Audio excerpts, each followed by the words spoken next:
Hey, welcome back to the channel. So here in this video, I want to show you how I grind my relics, how I spend my gold, and how I build my espers. So if it makes sense to you, then feel free to follow it. If you have a better way to do this, then feel free to ignore it. Don't let any YouTubers dictate what you are supposed to do because the one who is playing the game is you. You are supposed to be the one having fun, not me. So let's get on to it. So for those of you who just started playing the games, then you know that we have 3 ritual miracles here and you want to try to clear all 3 of them up until stage 16 because this will unlock the expedition for that difficulty, and this will be important later on. So when you go to the ritual miracle and you have 3 options there where you can do your ritual miracle, for the beginner, go for Chronos because Chronos gives the most versatile, the most balanced and shareable relics because all these relics can be used by almost every single esper in the game.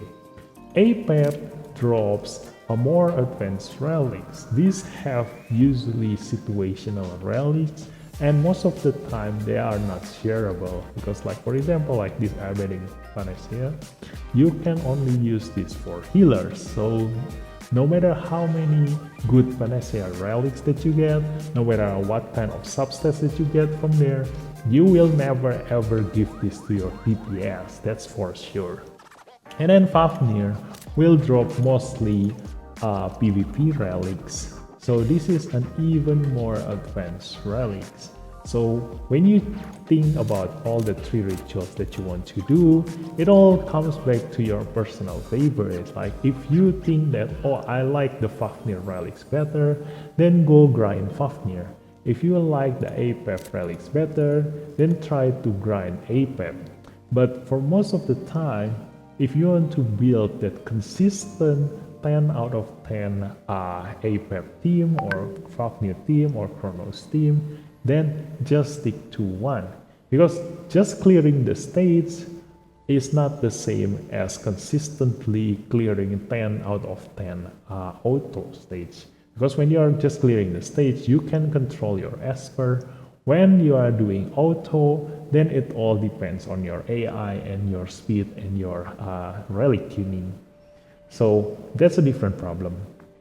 But when you decide on only just one ritual to focus on clearing 10 out of 10, that means you only need to build like 5 espers. You don't need to build 15 espers for every single one of them. So that makes your life much easier. And when you want to have like the other type of relics, like let's say for example I grind Chronos every single day for my relic farm, and if I do want to have like probably Hades relic here, I either go to the expedition and keep taking the APEP run here, or I go to the relic fusion here and just build whatever relic that I need from here. If I like, for example, if I keep going Chronos, then I know I can get all these relics from my run. So I don't want to waste my relic essence here and just use them for the ones that I actually need. So for example, because I don't run APEP, so I don't need to waste my time getting all that useless Panacea relics that I will never ever use.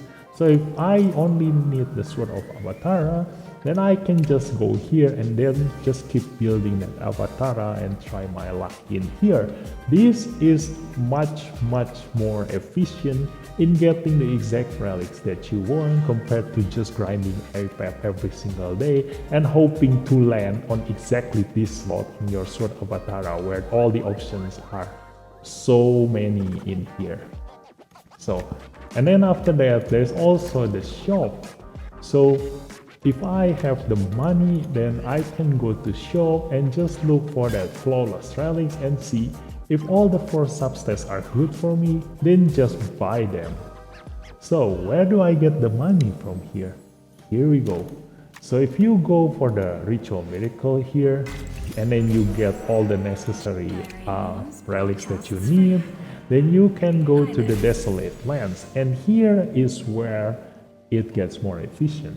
Because if you try to get relics from every single ritual miracle, then when it's time for you to grind the booster, then you need to grind in all 3 desolate lands here to get all the boosters for those relics. So if I only grind Chronos and all of my espers only use Chronos relics, then I only need to grind this Shadow Fire. So the teams that I need to focus on is only these 6. So I don't need to build any of the other 2 in here. But for the most part, as usual, you need to at least try to clear them to EX plus or something, a decent number there, so as to open the expedition here. So every day, if you need something from the other desolate lands, you can always go to the expedition and run that one.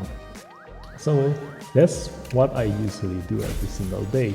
So here in the desolate land, this stage gives you the most gold out of the other contents in the game. So after you have enough relics for your espers, then grind desolate lands every single day. This will gives you lots of boosts because you will need a lot of them, because you get a random number from them, so you need to keep on rolling and rolling and rolling until you get the maximum number of boosts, and that means a lot. Because this booster is what separates you from the other players who has the same esper, especially when Shade Mother is just around the corner. Shade Mother will change everything, so remember that. So here, whenever I farm the booster here, let's say if you never use the Snow Dowager into any of your espers, then grinding this place and getting the Snow Dowager boost will be a waste. So you want to give all of your espers like every single different type of relics if you can. So try to make use of that relics that you never ever think about. As long as the substats are good for them, it will turn out really good, because the booster will be easy to get because nobody else will use them. Like for example, if I have a Snow Dowager here and the only Esper in my lineups only use Snow Dowager, then every single boost stone that I get from here will end up on Oli, and he will have the strongest Snow Dowager relics in my lineup because every single boost will be used for him instead of splitting up between every other Espers. So that's my way of grinding relics and the booster. Instead of making build every single Espers for every single stage, I can just focus on 5 Espers in Ritual Miracle and then 6 Espers in Desolate Lands. By doing that, I can make sure that I will clear these stages consistently and at the best possible time. And then for the Desolate Lands, to be able to clear it at the highest ranking, so that I can get the legendary booster as much as I can. So that is the way to efficiently grind the relics for me, and just get the money from the Desolate Lands and buy every single relics that I need from the shop. It's much easier and a surefire way to get what you need instead of gambling your way and try to grind all 3 relics at once. It will waste a lot of time and energy on your part.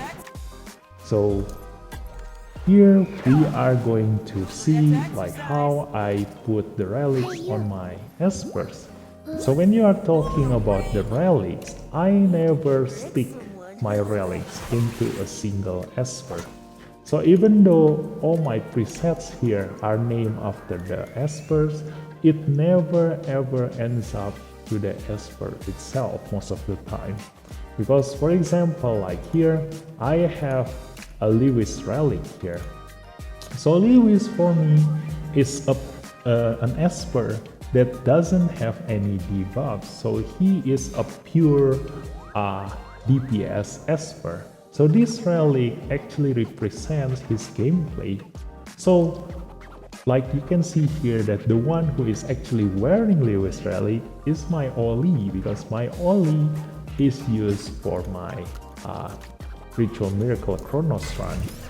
So here I want to show you here that my Oli uses my Lewis relic, and then my Clara is can use my Clara relic here.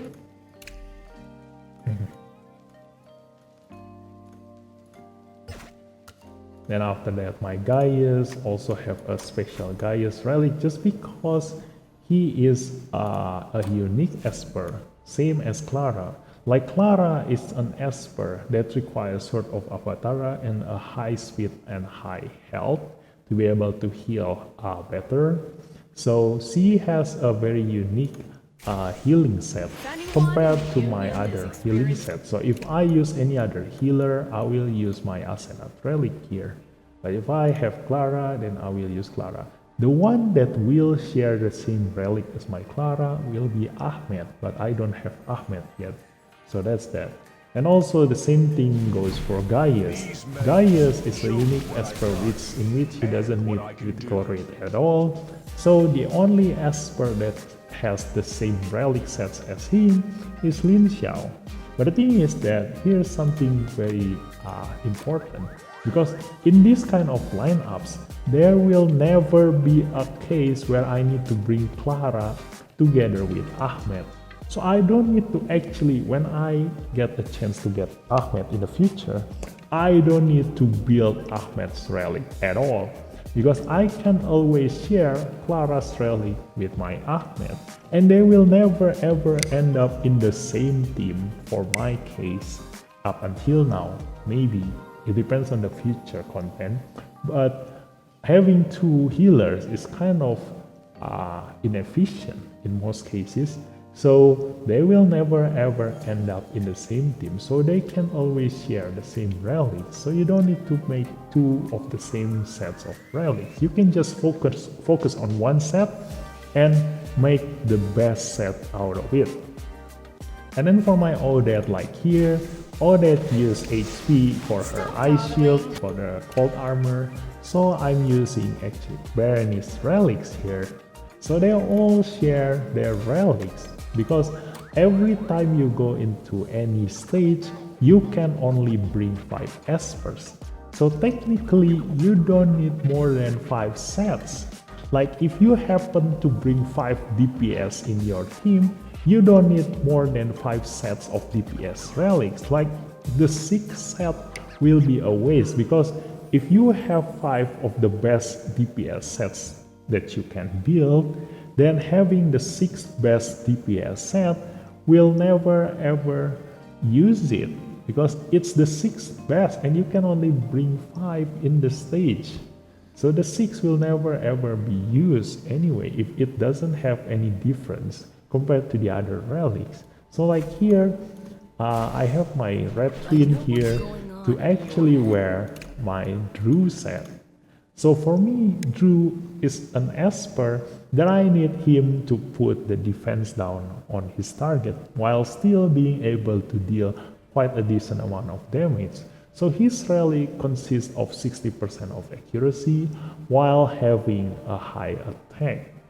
So every Esper that needs to put debuffs while still maintaining some kind of high damage will all gonna share the same relic with my Drew.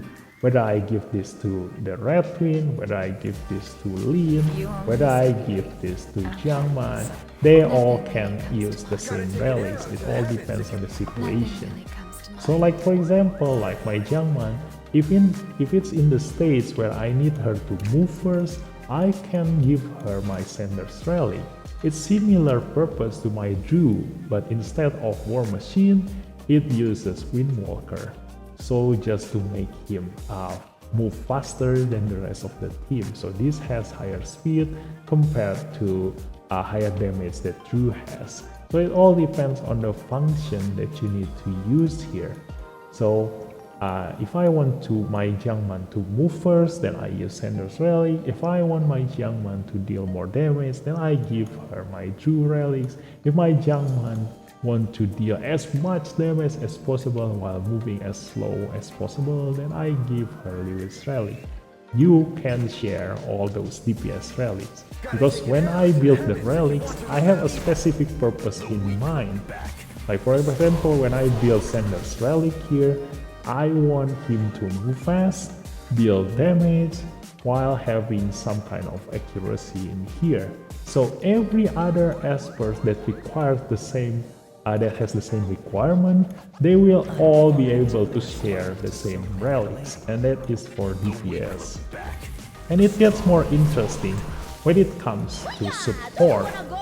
So when you come to support, they need even less relics because they can all share the same relics. Like for example, here I have Tie, I have Eira, I have Fabrice, I have Dahlia, I have Celine, I have Heng Ye.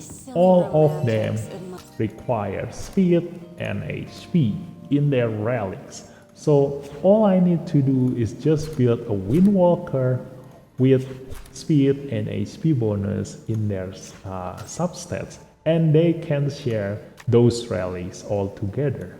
So here, like for example, if I want to make my Dahlia move first, then I have prepared these 5 relic sets here. First speed, second speed, third speed, fourth speed, and fifth speed. So I just need to decide who goes first in here, and they all share the same relics. So if I say let's go here, I go for example in Desolate Lands here, like here Shadow Gale and Shadow Stream both needs you to move as fast as possible. So in Shadow Gale, if I know my lineup is like this, I just need to decide who needs to go first. I just put them in order here. So Anki will be the first one to move for me. I need him to move as fast as possible, so I just give him the first speed, and that's it. He got his relics there. And then after that, I can just go to Celine, and she will be the second to move in my team, and then second speed, and that's it. And then same thing goes for Asenat. Asenat needs to move the third and give her, and voila, I have 3 sets for them. Now if I go to Shadow Stream, then my Esper change here. I need Dahlia to move first, Asena second, and Anki third. So I just go here, go for Dahlia, give her this first speed, there it is, and then go for Asena here. She already used the third, but because I need her to move second, I move her up into the correct order here, and then Anki will use the third. So that is how I share all of their relics, and it only takes 5 seconds to change them to that, because I built those 5 relics with the best stats possible that I have in mind. So when I need them to move in order, then all those 5 relic sets are already the best in their own situational. So they don't need, for every other support experts, I don't need to build a specific relic sets in mind. They can just all use the same one. So for example, here I also like differentiate them among the stats. Like for the first speed has higher attack, second speed has higher HP, third speed is balanced. So when I give Nicole a relic here, so I need her to have the highest HP as much as possible. So if I don't need her to move the first, then I can just give her the second speed because she needs the HP, and so far so on. So that's how I split my relics into a different set of functional shareable relics. And then when it comes to controller, like for example here Pritzker, if I need my Pritzker to move as fast as possible, then I will definitely give him the first speed here. But because he also needs accuracy, I can just change the Una 4 here into accuracy, and it will end up giving him enough accuracy. That's all. So this is the purpose of the main stats here. If you need a different main stats, it's better to put, if you need a different stats, it's better to put them into the main stats so the other relics don't need to have that stats. So I will show you this in a better view in my Relic Calculator website. So let's go. So here we are in my Relic Calculator website. So you have Relic Calculator, Probability Simulator, Database, and an About page. So in the database, you can check every single Esper base stats, and you can just sort them in whichever stats that you want. So you can see who has the highest attack, base attack, and so far so on. And for the ascensions that doesn't show up here, means that I don't have the Esper yet. So Dislyte mentioned that they are going to put the ascension stats for Espers that you don't own yet, but up until now they haven't put it inside the game yet. So these are all the Espers that I don't have. I need some help from someone else to be able to fill this up later on. But for now, let's just go to the Relic Calculator. So here, if I want to build my Espers, then I have several options here. Like let's take for example Chalmers here. So if I go with Chalmers and I see that my Chalmers have Resonance 6 here, so I can just click this for the Divine Gate stats bonus, and I can see my Chalmers stats, base stats, including the Ascension here. So if I want to build Chalmers here, let's say for example I give him Hammer of Thor Una, and then I can see the potentially highest amount of stats that he can have in the game. So here I cannot boost the critical rate and critical damage, but I can boost the rest, and I want to get lucky and get all 5 substats goes into the critical damage. So I can just copy this and then pick the main stats for the other slots, critical damage, and then maybe I want to go with incandescence here because I'm going to like in the critical rate department because I focus everything on critical damage, and then attack bonus here, and that's it. This is potentially the highest amount of numbers I can reach with my Chalmers. So that's how you can see your benchmark. Afterwards, you can put your actual relic in the game. So let's see, my current Chalmers actually have this kind of relics. Let's see, maybe I get so lucky on Una 1 and I can get this kind of substats, but the substats goes like this. So that's my actual relics in the game. So this is my other actual relic in the game. So let's see, I'm not so lucky on this one, so I have this number here, and then the number increase goes like this. And so I go for this. Maybe let's see, I have the incandescence here, and then this one have attack bonus, defense bonus, speed, and critical rate. So let's see, critical rate 1, attack bonus 3, and then another incandescence. This is one of the example that I put, like maybe this is the actual relic that you have. So when you have this actual relic and you are looking for these 2 slots, like you are missing these 2 slots, you can actually plan ahead on how much numbers do you need for your other relics. So let's say, let me reduce some of the critical rate here. So that's the easiest way to determine whether you need something or not. So let's see, your current relic starts like this. So you know that you need like 15% more critical rate, so you can plan ahead. So that means my Hammer of Thor Una can look like something like this, with this one doesn't have any critical rate at all.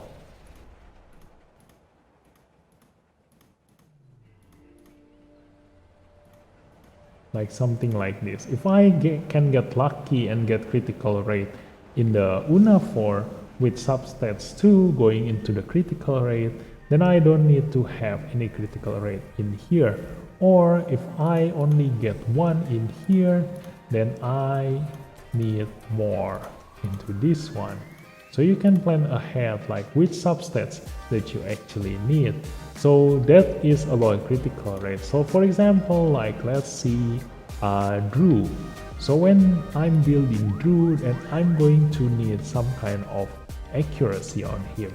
So if I currently have this kind of relics, like I use Apollo's bow here, and then I actually have accuracy here, 2 of them, and then another one here doesn't have any accuracy.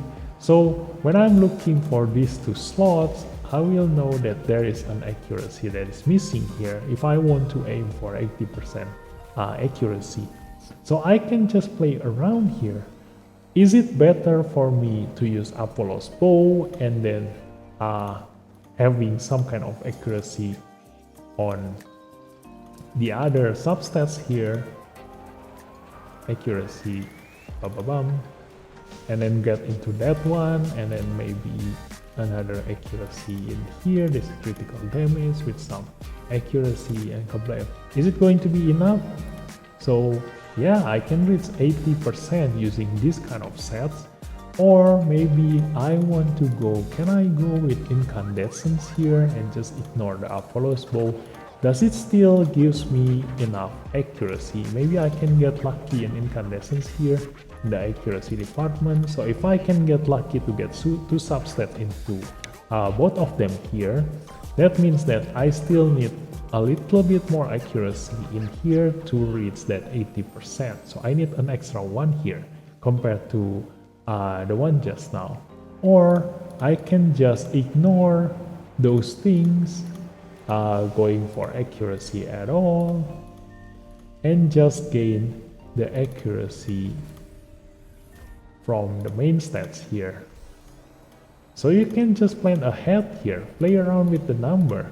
Like, is this going to net you a better profit, or is it going to result in a lower overall stats for your Esper? So let's see, do I have enough accuracy if I go with the accuracy main stats here? Oh, I need a little bit more, so I need probably some other relics to increase that accuracy by 1, 2, 3, 4 here, these 4 substats here for accuracy. Whether it's in any other relics, it doesn't matter, but I need for substat accuracy in other relics. So that's how you plan ahead, like whether this is going to end up giving you more damage or is it going to end up giving you less damage. You can play around with this and plan ahead your build. So when it comes to support espers, so let's say for example Yasuo here. So if I have Yasuo here, that means that she is an esper that requires a Windwalker, HP and speed, like we talked earlier when I show you my relics. So a generic substats for support will look like something like this.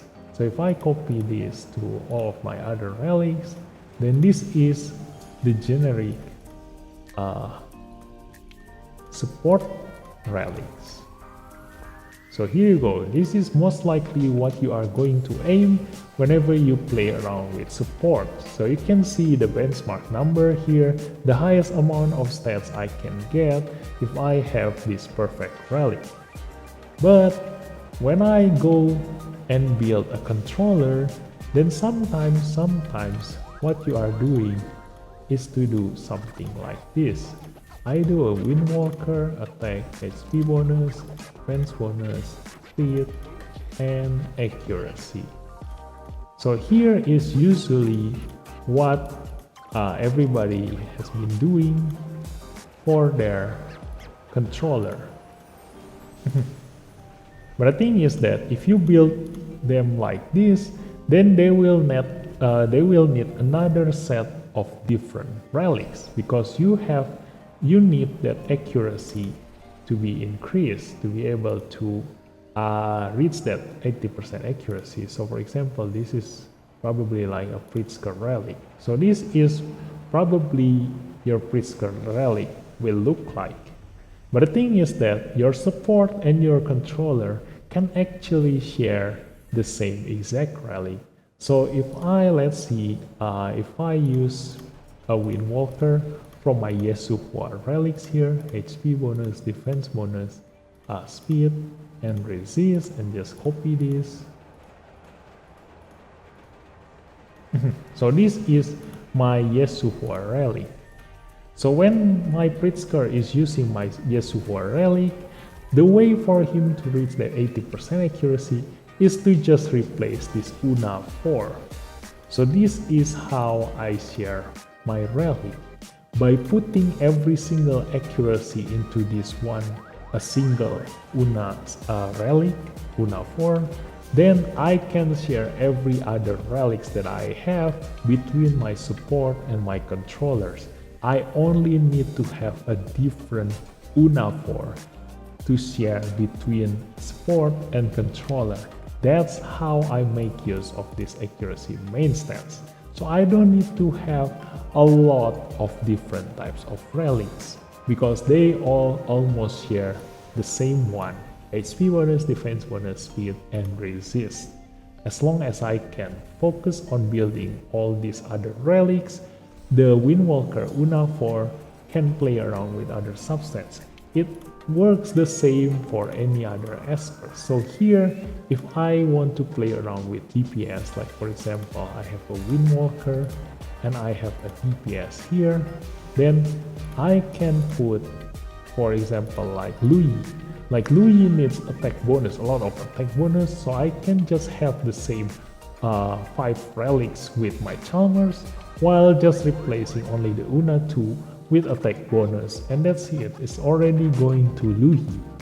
I can use it for Louis, and that's how I share my relics. Play around with the main stats, and the same thing with the critical rate. Like if I have any other relics going like this, let's see. If I get this kind of relics, like see, I can use them while getting my critical rate from here. And I can check here in this Relic Calculator whether this will net me a better stats compared to the other way of doing these things by putting critical rate into here, into the other relics. So you see, there are so many possibilities for you to actually build your espers. So you can play around with this, plan your build, and you can make use of every single combination of relic substats in here. Whether you want to get your critical rate focused into a single one relic here and just have every other relics that you have without caring about the critical rate, or you want to play around with spreading the stats, it's all up to you. If you look at this like this, the relics, these 5 relics here can actually be shared between your Gaius and Lin Xiao. So this can be your Gaius and Lin Xiao's relic, and you can still use them for your Louis, like for example here, by just changing the Una 2 into critical rate, and that's it. You see, that is how you play around with relics. And this is going to be much more important later on when Shade Mother comes out, because as you notice here that some substats cannot be increased by booster. So as much as possible in the future, you want as many substats that you can increase using your booster in your substats down here, while all those stats that you cannot increase with booster to be put on the main stats. So for example here, instead of putting accuracy into the substats, you want to put the accuracy into the main stats, because that will open up more booster for you for the other stats that you can increase. And when Shed Mother comes out, this booster will increase your stats by a lot. So you want to avoid having substats that you cannot increase with boosters. Like for example, instead of putting your resist in your substats here, it's much better to put your resist into the main stats over here if you ever going to need that resist substats. So that's why every single main stats that you see in the game on your relics here have their own purpose, and this resist accuracy, critical damage, critical rate main stats are used for this because they cannot be increased when they are in the substat position using a booster. So you want all those stats to be put into the main stats as much as possible. So I reckon we will probably gonna see more and more main stats other than attack bonus and critical damage to be used in the future once Shed Mother comes out, because you want to get as many boosters to fit in this slot as much as possible. And having attack bonus substats for your critical and critical damage relic will be much more relevant in the future, because instead of having this kind of stats, like let's see, I have critical rate, critical damage, and then the rest is just HP and defense, but because I have 2 in here and then 3 in here, this is mostly what most players will aim for. But the thing is that in the future, this HP and defense will be going to be almost useless, because Shed Mother will give a lot of booster, like 12% is no joke. So as much as you can, you want to have that attack bonus in your substats, even though your substats will probably look like something like not as good as the previous one, but you have that attack bonus. This will net you a higher total stats in the future, because this can go up to 12 later on. And if you can put attack bonus into every single one of your relics, then it will give you much more damage when Shed Mother comes out. And so have fun with this. I will give you the link in the comment down below, and have fun, and hope you guys get a lot of information out of this video and enjoy. See you next time. Bye bye.